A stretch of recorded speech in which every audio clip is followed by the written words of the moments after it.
Assalamu alaikum. Good morning, guys. I hope that you all will be very good. I'm Kashif Iqbal, and I've been working as the teacher's trainer. So today we are going to discuss our lecture number 4. And before starting this lecture, I would like to give you the little review of our previous lectures. In our previous lectures, we have discussed about the introduction to grammar, and after that, and it also includes the 4 stages of grammar, which were parts of speech, tenses, change of voices, and narrations. And after that, we started our lecture number 2. In lecture number 2, we discussed about the introduction to all 8 parts of speech and their importance with examples. And in last lecture, the previous lecture, we discussed about lecture number 3. And in lecture number 3, we discussed about noun and with its types. It also includes the examples as well.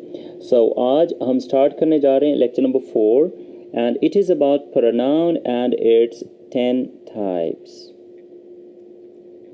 So आप लोग जानते हैं कि जो pronoun है ये parts of speech में number 2 पे है, और इसकी जो types हैं, pronoun की types के हवाले से बात की जाए तो वो 10 है. So first of all, we are going to discuss the definition of pronoun. So let's start the definition. A word which is used on the place of noun, it is called pronoun. यानी कि pronoun एक ऐसा word है जो कि noun की जगह पे इस्तेमाल किया जाता है. For example, Ali is a good boy. He goes to school daily. He plays cricket. And he likes to watch cartoons. Now listen, अब ये जो examples है, इसमें ये जो sentences start हो रहे हैं, ये अली से start हो रहे हैं. अली की बात की जा रही है. अली कौन है? Ali is a good boy. And very next sentence, he goes to school daily. He plays cricket. And he likes to watch cartoon. ये जो he है, जो कि हमने अली की जगह पे इस्तेमाल किया है, basically this he is known as pronoun. ये जो he है, ये ऐसा वर्ड है जो कि अली की जगह पे यूज़ किया जाता है. सिमिलरली, इसी तरह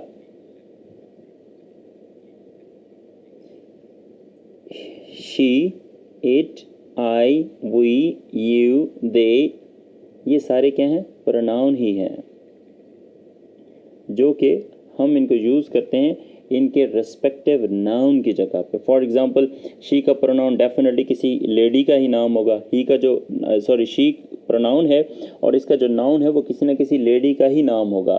ही प्रोनाउन है और ही का जो नाउन है वो किसी न किसी मेल का ही नाम होगा.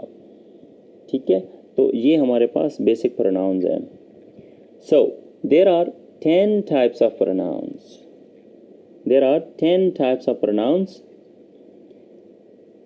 These 10 types are: number 1, personal pronoun; number 2, possessive pronoun; number 3, reflexive pronoun; number 4, intensive pronoun; number 5, reciprocal pronoun; number 6, indefinite pronoun; number 7, demonstrative pronoun; number 8, interrogative pronoun; number 9, relative pronoun; number 10, distributive pronoun.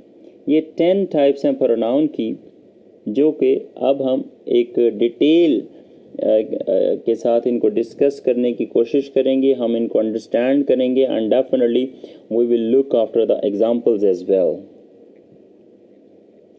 So number 1 पे क्या है? Personal pronoun. Personal pronoun की definition हम लोग देख लेते हैं. It is a specific word which is used on the place of a specific person or specific thing. It is called personal pronoun. यानी कि personal pronoun एक ऐसा word है जो कि किसी मखसूस specific person, किसी मखसूस person के नेम की जगह पे इस्तेमाल किया जा सकता है, या किसी specific thing की जगह पे इस्तेमाल किया जा सकता है. इसको मज़ीद अंडरस्टैंड करने के लिए कि पर्सनल प्रोनाउन आखिर है क्या, इसके लिए ये आप स्लाइड पे देख सकते हैं. चार्ट बना हुआ है जिसका मैंने ये टॉप दिया हुआ है, chart of personal pronoun. If we discuss the chart of personal pronoun so we get three things in it. इसमें हमें तीन चीज़ें मिलती हैं. Number one subjective case, number two objective case and number three possessive case. Subjective, possessive, subjective, objective, possessive. So हम इसको ज़रा understand करते हैं. सब्जेक्टिव केस, सब्जेक्टिव का जो वर्ड है ये इंग्लिश का वर्ड सब्जेक्ट से निकला है. सब्जेक्ट कहते हैं काम करने वाले को, यानी कि डूअर इज कॉल्ड सब्जेक्ट. ये सब्जेक्ट की डेफिनेशन है, यानी कि जो काम करने वाला होता है. काम करने वाला कहाँ होता है? हमेशा सेंटेंस के, इंग्लिश सेंटेंस के स्टार्ट में होता है. उसे हम कहते हैं सब्जेक्टिव केस. सब्जेक्टिव केस हो गया. दूसरे नंबर पे ऑब्जेक्टिव केस. ऑब्जेक्टिव का वर्ड इंग्लिश के वर्ड ऑब्जेक्ट से निकला है. ऑब्जेक्ट किसे कहते हैं? Anything which receives action in the sentence is called object. यानी कि हर वो चीज़ जिसके ऊपर काम हो रहा होता है. और अगर आपको याद हो, अगर आपने लेक्चर नंबर 2 सुना हो, तो लेक्चर नंबर 2 में हमने बात की थी इनकी, ये जो सब्जेक्ट वर्ब ऑब्जेक्ट हैं. तो वर्ब क्या है? फेल है, एक्शन है. लेकिन जो ऑब्जेक्ट है जिसके ऊपर काम किया जाता है. तो ऑब्जेक्टिव केस वो प्रोनाउन होते हैं कि जिनके नाउन्स पे कोई ना कोई काम किया जा रहा होता है. यानी कि ऑब्जेक्टिव केस ऑब्जेक्ट से लिया गया जिसके ऊपर काम होता है. तीसरे नंबर पे हमारे पास है पोजेसिव केस. पोजेसिव का जो वर्ड है ये इंग्लिश के वर्ड पोजेशन से रिलेटेड है. पोजेशन किसे कहते हैं? मलकियत को. यानी कि पोजेसिव केस में वो हमारे पास प्रोनाउन है जो किसी न किसी की कोई मलकियत, कोई प्रॉपर्टी, कोई पोजेशंस को शो करते हैं, को जाहिर करते हैं.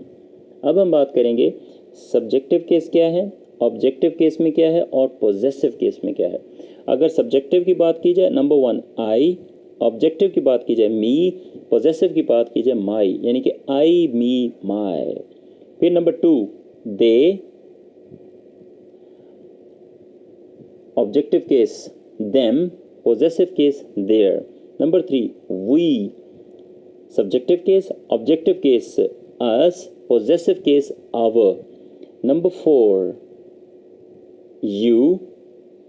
Subjective case you, objective case your, possessive case. Number 5 it. Subjective case and it, objective case, its, possessive case. Number 6 he. Subjective case him, objective case his, possessive case. Number 7 she. Subjective case, objective case क्या बनेगा इसका? हर.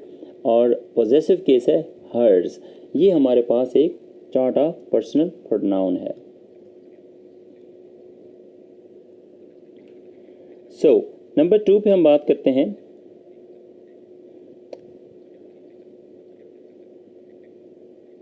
Possessive pronoun.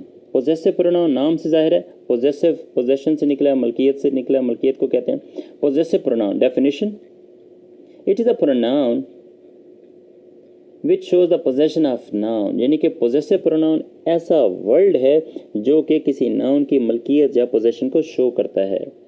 For example my car, their house, your book. अब इन words में माई, your, there ये सारे हमारे possessive pronoun है. Sentence में यूज़ करके देखते हैं जी. Your house is beautiful. यहाँ पे जो यूर है ये क्वालिफाई कर रहा है हाउस को, और जो यूर है ये बेसिकली पोजेसिव प्रोनाउन है. या मैं कहता हूँ इट इज़ माई लैपटॉप. ये जो माई है ये लैपटॉप को क्वालिफाई कर रहा है. माई मेरी पोजेशन है, मेरी मलकियत है. तो इस तरह के जो वर्ड्स हैं ये हमेशा पोजेशन को ही मेंशन करते हैं. Number 3 reflexive pronoun. Definition: it is the pronoun which reflects the action of the doer. यानी कि रिफ्लेक्सिव प्रोनाउन एक ऐसा प्रोनाउन होता है जो कि सेंटेंस के अंदर मौजूद जो काम करने वाला सब्जेक्ट है या डूअर है उसी के एक्शन को ही रिफ्लेक्ट करता है. इसका मतलब ये है रिफ्लेक्सिव प्रोनाउन सेंटेंस में सब्जेक्ट या डूअर यानी कि जो नाउन या प्रोनाउन है, नाउन या प्रोनाउन डेफिनेटली हमारे सब्जेक्ट या डूअर ही होते हैं जो फिक्रे के शुरू में आते हैं. इनके फ़ौरन बाद रिफ्लेक्सिव प्रोनाउन आएगा. फॉर एग्जांपल, अच्छा अब इस एग्जांपल में मैं आपको 2 एग्जांपल देना चाहूँगा. एक तो ये है कि रिफ्लेक्सिव प्रोनाउन हैं क्या. दूसरे रिफ्लेक्सिव प्रोनाउन को यूज़ कैसे किया जाता है। तो रिफ्लेक्सिव प्रोनाउन क्या है? Himself, yourself, myself, ourself, herself. अब ये वो रिफ्लेक्सिव प्रोनाउन है जो कि कॉमनली यूज़ होते हैं इंग्लिश ग्रामर में। अब इनका यूज़ क्या है, ज़रा यूज़ के हवाले से एग्जांपल देख लेंगे। I myself washed my clothes, means मैं अपने कपड़े खुद देता हूँ। I myself wash my cloth.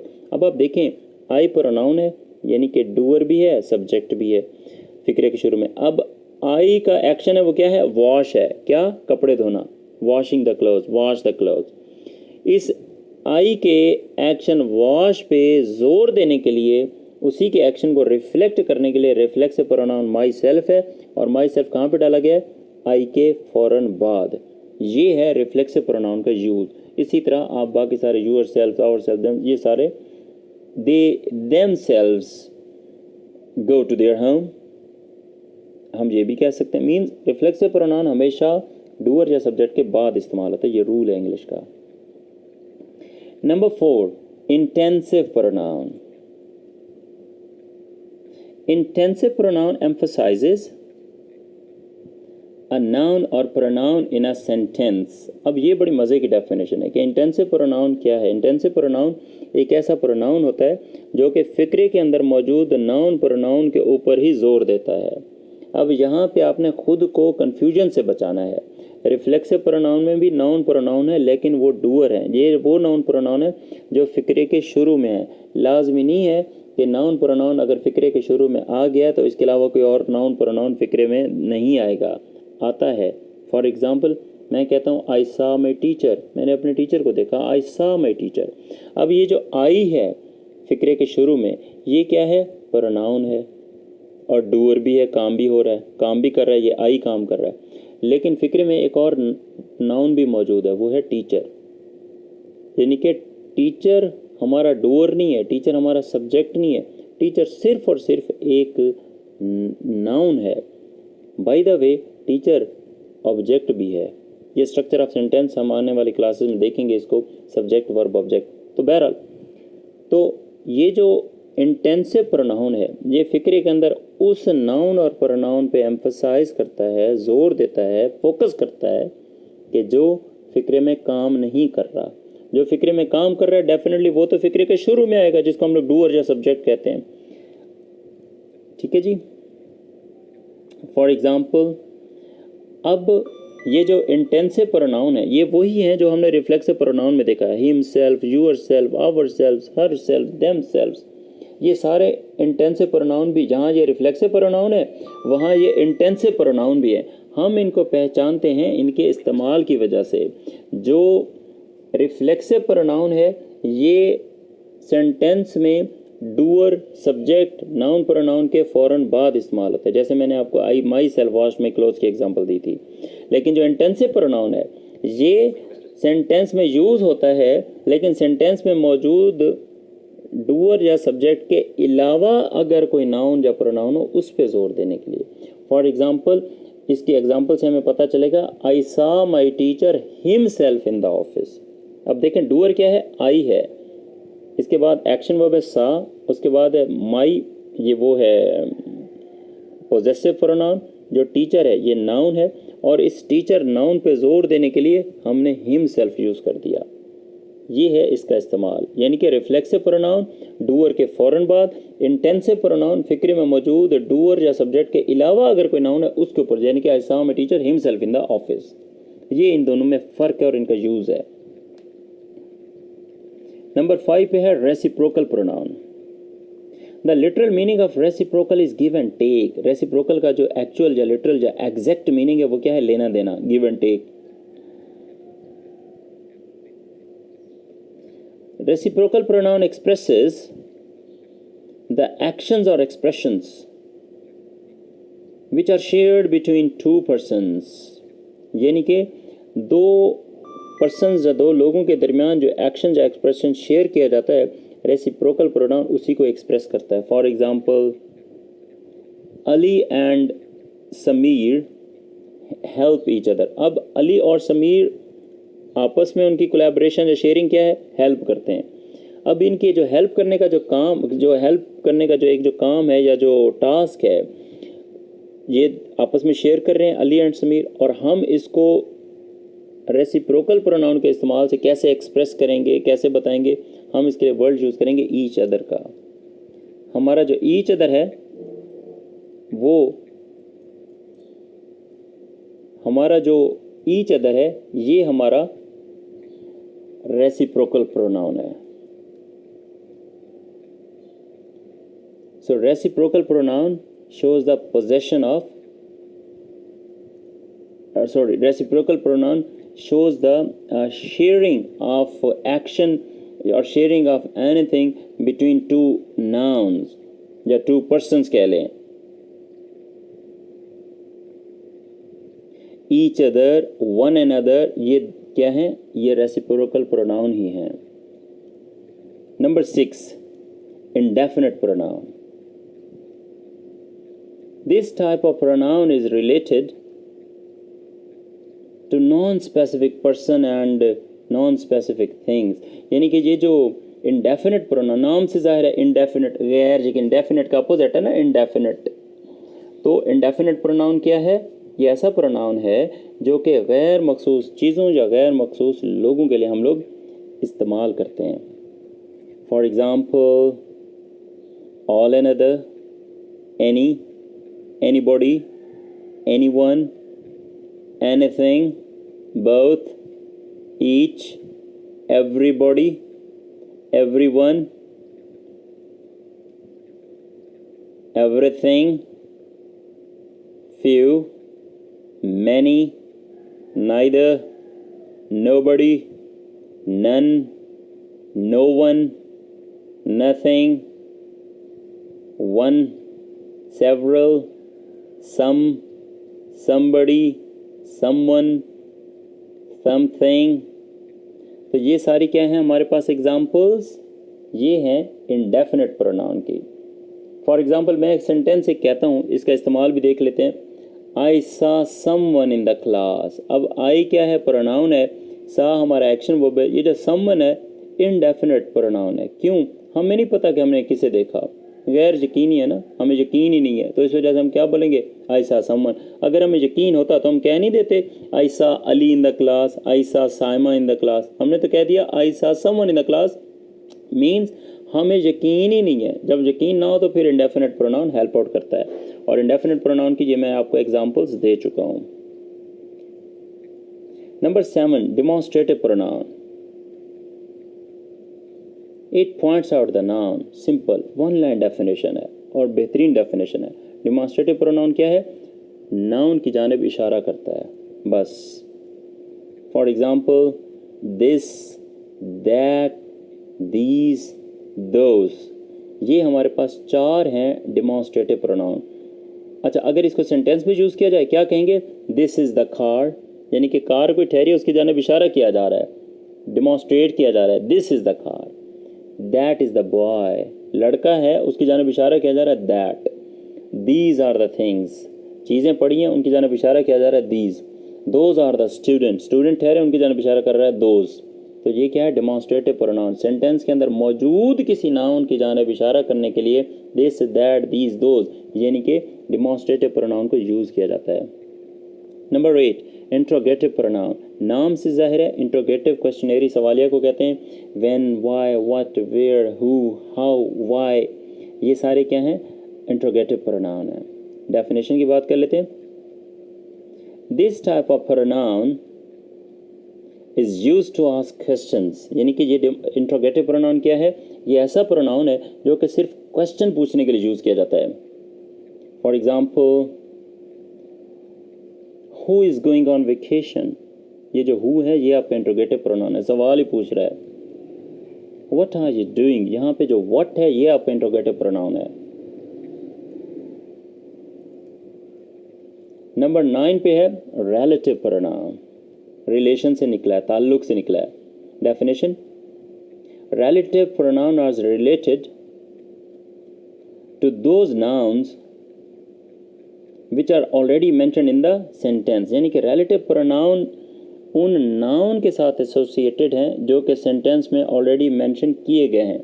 For example who, whoever, whom, whom, whomever, which, whose, that.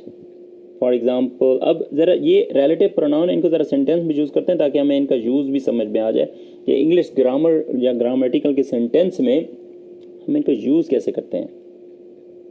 This is the book which I found yesterday. Sentence के अंदर देखें this है डिमॉन्स्ट्रेटिव प्रोनाउन, लेकिन जो बुक है ये नाउन है. डिमॉन्स्ट्रेटिव प्रोनाउन ने तो डिमॉन्स्ट्रेटिव प्रोनाउन दिस ने बुक नाउन की जानिब इशारा कर दिया. अब बुक से रिलेशन किसका है, बुक से रिलेशन कौन जोड़ रहा है. This is the book which I found yesterday. ये जो फाउंड या तलाश करने वाला प्रोसेस है किसने किया, आई ने किया, यानी कि मैंने किया. तो आई को बुक के साथ ताल्लुक जोड़ने के लिए हम लोग कौन सा रिलेटिव प्रोनाउन यूज करेंगे, विच यूज करेंगे.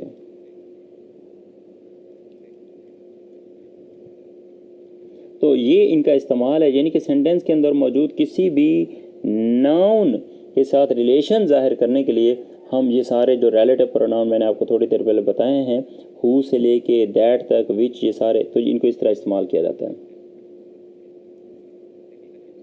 Number 10 distributive pronoun.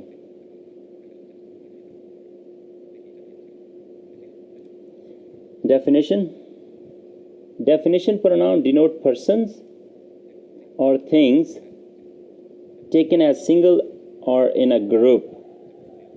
ये जो डिस्ट्रीब्यूटिव प्रोनाउन है बेसिकली उन लोगों या उन चीज़ों की जानिब इशारा करता है, उन चीज़ों के साथ एसोसिएशन जाहिर करता है या उन चीज़ों या बंदों को जाहिर करता है जो या तो सिंगल हों या किसी ग्रुप की तरह उनको शो किया जाए. एग्जाम्पल से इसको समझने की कोशिश करेंगे. For example each, either, neither, etcetera. यानी कि ये वो वर्ड्स हैं तीनों, ईच, आइदर और नाइदर, जो कि डिस्ट्रीब्यूटिव प्रोनाउन में आते हैं. हम इनको ज़रा सेंटेंस में यूज़ करते हैं ताकि हमें ये आइडिया हो डिस्ट्रीब्यूटिव प्रोनाउन क्या है. Each one of them is interested in this project. यानी कि उनमें से हर एक इस प्रोजेक्ट में इंटरेस्टेड है. ईच वन ऑफ देम, इसका मतलब है बहुत सारे बंदे हैं, उनमें से किसी एक की बात की जा रही है, उसके लिए हमने ईच वन लगा दिया. या फिर either of you can try it, यानी कि बहुत सारे लोगों को मुखातिब किया जा रहा है और उन बहुत सारे में एक बंदे को कहा जा रहा है either of you can try it. Each one of them का मतलब है ग्रुप ऑफ पीपल, लोगों का एक ग्रुप है और उसमें से किसी एक के बारे में कहा जा रहा है ईच वन ऑफ देम, यानी कि ग्रुप का हर बंदा, ग्रुप को भी कहा जा रहा है, ग्रुप के हर बंदे को कहा जा रहा है ईच वन ऑफ देम, यानी कि उनमें से हर एक इस प्रोजेक्ट में इंटरेस्टेड है. और दूसरी एग्जांपल में क्या है,